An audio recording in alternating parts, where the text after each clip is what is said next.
আগামী মার্চে ব্রাজিলের দলে কোচ কার্লো আনচেলোত্তির পরিকল্পনায় থাকছেন না নেইমার। ইএসপিএন ব্রাজিলের দাবি এমনটাই। সেলেসাউদের জার্সিতে নেইমারের ফেরার অপেক্ষা আরও দীর্ঘ হচ্ছে। স্বপ্ন আর সংশয়ের মাঝখানে ঝুলে আছে এক তারকার নাম। ক্যারিয়ারের আকাশে বারবারই মেঘ জমেছে নেইমারের। 2022 সালের ফিফা বিশ্বকাপের পর চোটের কারণে সৌদি আরবের ক্লাব আল হিলালে নিয়মিত খেলতে পারেননি তিনি।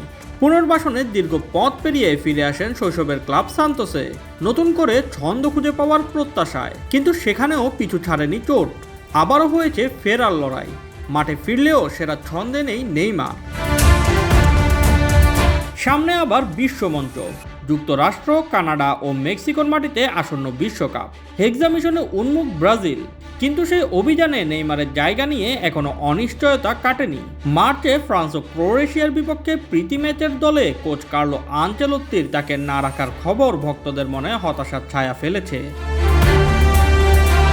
তবে চূড়ান্ত সিদ্ধান্ত এখনো হয়নি। ব্রাজিল ফুটবল ফেডারেশন তার শারীরিক অবস্থা ও পারফরম্যান্স নিবিড়ভাবে পর্যবেক্ষণ করছে।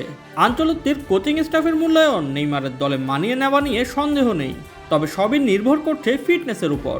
মে মাসে আবার মূল্যায়ন হবে, দেখা হবে তিনি বিশ্বকাপের লড়াইয়ের জন্য পুরোপুরি প্রস্তুত কিনা।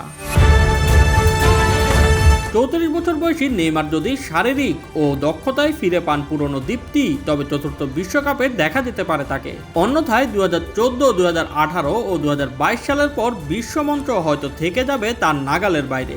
এখন সময়ই বলে দিবে স্বপ্নের হেক্সা মিশনে নেইমার কি আবারও হবেন ব্রাজিলের উজ্জ্বলতম নক্ষত্র। Shoaib Shams, BD sports time.